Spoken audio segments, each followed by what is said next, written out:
Hey guys, my name is Kirsty. Welcome back to Upside Down Books. Today we're going to be looking at my Christmas/December book haul. First of all, I need to apologize because the lighting is incredibly dark and I don't know if I'm going to be able to fix that through editing, but basically I have a new setup going and the light is just not in the right place. I have a lot of books to show you today. I received so many books at Christmas, and then I also continued to buy myself books in December as well. So I'm just going to dive straight into this, or else this is going to be like an hours long video. First book I'm going to show you is a book that was sent to me by my best friend over in New Zealand, and that is Firelight by Sophie Jordan, and this book is all about dragon shifters. I have wanted to read this for the longest of time. It has been on my wish list for the longest of times because it is all about dragons, and I have actually started reading this one. I've read the first 5 chapters and it's really fun so far. It's given me some throwbacks to when I was 15 years old reading these sort of almost paranormal type books, and we have an interesting setup where in this world there are the Drakai, not sure how you say it, and they can shapeshift into their dragon forms, and there's multiple types of dragons that have different abilities, and the main character is the only fire-breathing dragon left in existence that they know of. So far it has been very interesting and I can't wait to read more of it. The next book I'm going to show you is a book that I bought for myself after Christmas because I really wanted it, and that was Children of Virtue and Vengeance by Tomi Adeyemi. Now this is the long-awaited sequel to Children of Blood and Bone, and is a lot smaller than the first book. So this book is only just over 300 pages, I think. It's like 320 pages compared to the first book, which was nearly 500. Now this is a fantastic series. If you haven't read it yet, then you really must. It is all about a world where magic is banned, and obviously our main character does have magic, and so much shit goes down and it's fantastic. This is a really good, diverse, epic epic fantasy? I'm not actually sure. I cannot wait to read the sequel because we really left on such a cliffhanger in the last book, and it has been 2 years since the first book came out, so I can't wait. The next book I have to show you is one of the books I have been anticipating most this year, and that is The Toll by Neil Shusterman, and this is the 3rd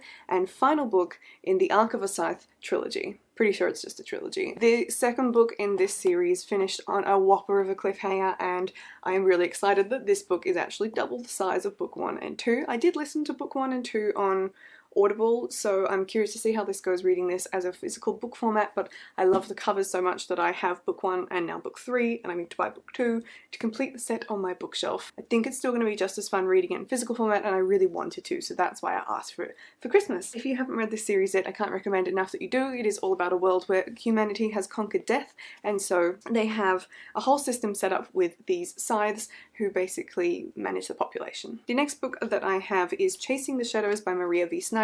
This is again a sequel, and the first book was pink with another beautiful cover and was called Navigating the Stars. Now, I haven't actually seen a lot of people reading or talking about this book, but it was fantastic. It is a sci-fi, and Maria V. Snyder usually writes fantasy, so this is pretty exciting. She does a damn good job on YA sci-fi. It was super fun. It's all about a family who basically travel from colonized planet. It's not really colonized, but they go to science hubs on different planets, and they use time dilation to travel quickly, which means that because of science, all of her friends basically grow old and die before she reaches the next destination, and it's all very sad. Lots of cool stuff happens. There's a lot of hacking and sort of alien vibes going throughout this series, so I'm really curious to see how the sequel goes, and as far as I can see at the moment, this may well be only a duology. There has been no 3rd book announced, but I'm not convinced that, knowing Snyder, she won't just write 10 books in this series as per usual. The next book I have to read, I'm actually really excited to read it and see if I really like it or not, and that is Inside Out and Back Again by Firelight. I have no idea how to say that. This has won the Newbery Honor Book Award and is a National Book Award winner, and it is all written in prose, which I actually didn't realize until I got it. I usually steer clear of prose books because I don't really like poetry, but this year I did read a book, or in 2019 I read a book called Toffee, and that was written in prose, and I loved it. It was amazing, and it was so quick to read. So this is probably going to take me all of 3 seconds to get through, and it is based in Vietnam. It is historical fiction, and it is during the Vietnam War. So I'm very curious how this is going to go and what it's going to be like. It's a book I've had my eye on for over 5 years, so very exciting to have it in my hands. The next book I got was one I chose for myself with some vouchers I was given, and that is Into the Crooked Place by Alexandra Christo. I read Christo's first book that came out, her debut, 2 years ago? can't be 2 years ago already. Her first book, which was called To Kill a Kingdom, that was all about mermaids. I think this one is about thieves and magic, which sounds great. So we've got Thieves of Magic and another great cover, and an amazing author who writes some really great characters. I am a big fan of Christo's work and will probably buy every single book that she publishes here on in. The next book I've got I'm actually also really excited about because it's one that's been on my TBR for a long time. A lot of these have been on my, not my TBR, my wish list for the longest of times, and it's so exciting to finally get my hands on them. And that is Homecoming by Yagaisi. I should really look these up before I film, but that's fine. Now this one has been really highly acclaimed and talked about when it came out, however long ago that was. We've got two sisters, one is sold into slavery and one becomes a slave trader's wife. So we've got two very different stories that are happening here, and I think it's going to be a really interesting journey. We're looking at the Gold Coast on Africa to Mississippi in the United States, so we've got some great different diverse settings, and I think this will be a great read. I've actually not read very many books in the same vein as this when it looks at slavery, and that is something I would very much like to do to diversify my reading a bit more, so I'm looking forward to picking this one up and jumping in on all the excitement about it. The next book I have to show you is actually pretty random, but I have wanted it for a couple of years now because I really liked the title and I thought that it sounded really interesting. And that is The Penguin Lessons by Tom Mitchell. Now this is all set in, not in Uruguay, but that's where he finds the penguin. It's set in Argentina, and this man basically befriends a penguin and it becomes a part of his life. I don't think I need to say more than that. It's a pretty short book.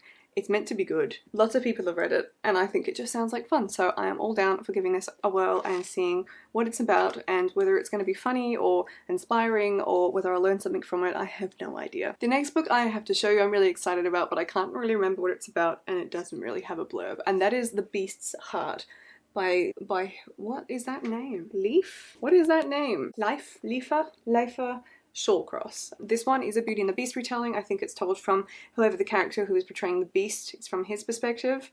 It says he's neither monster nor man, so I guess that's the whole transformation thing. Yeah, pretty much sounds like a bang-on retelling of Beauty and the Beast, so I don't really need to say more than that. I know it's really good. Should probably look it up on Goodreads, but I can't be bothered because I'm too lazy, and there's been so many Beauty and the Beast retellings. But I can't wait to read this one because it's got a fantastic cover, and honestly, you can't usually go too far wrong with a fairy tale retelling. The next book I have to show you is one that I am so excited to read, and that is The Queen of Nothing by Holly Black, which is the much anticipated finale to this trilogy. The Cruel Prince trilogy? Nope, the Folk of the Air trilogy. I didn't know that was what it was called. Honestly, I'm really surprised that this book is only this big. It's much smaller, I think, not much smaller, but quite a bit smaller still from book 1 and book 2, and I thought it might be, I was hoping it would be longer because I just don't really want this series to ever end. Hey, the sun has come out, isn't that nice? I actually haven't heard a whole heap about this book since it's come out. It is sort of a recentish release, and there's been a lot of hype around this series in general, but come to think of it,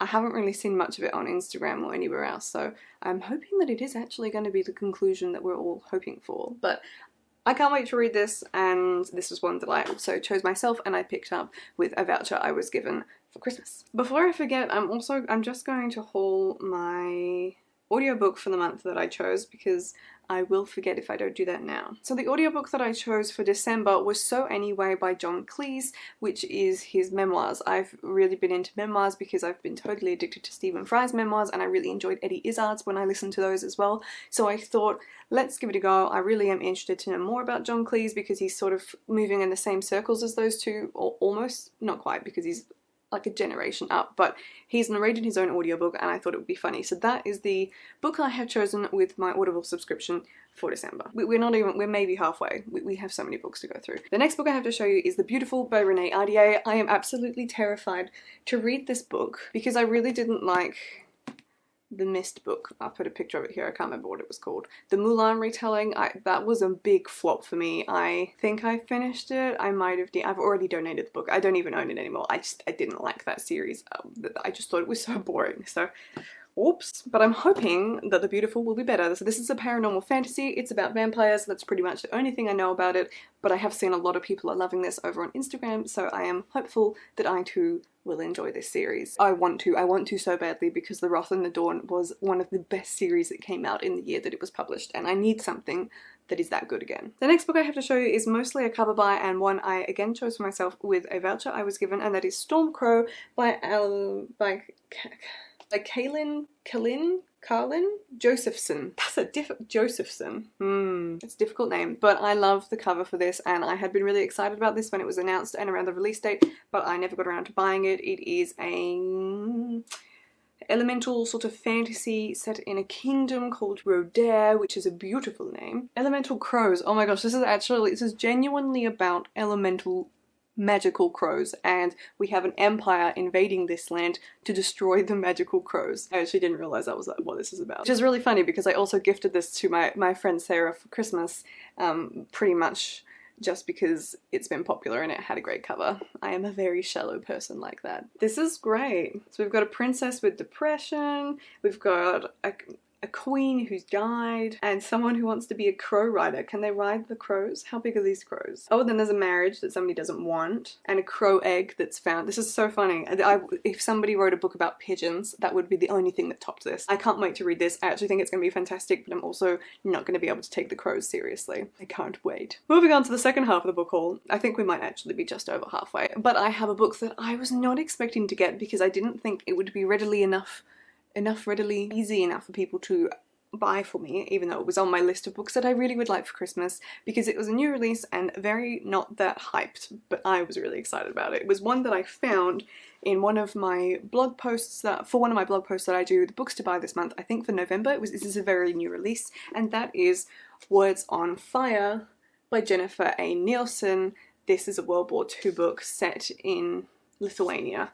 And I have a bookmark in it. How lovely. I love my World War II stories. I've also got a hardback of this, and the book itself is red, which is really exciting, and I can't wait to read it. It's a middle grade historical fiction book. So for those unfamiliar with history, and also me because I need a bit of a refresher here, we've got the Russians invading Lithuania, who are the Cossack soldiers, and she spends like her childhood trying to avoid them basically and just get on with her life. They've banned all Lithuanian culture, books, music, you name it.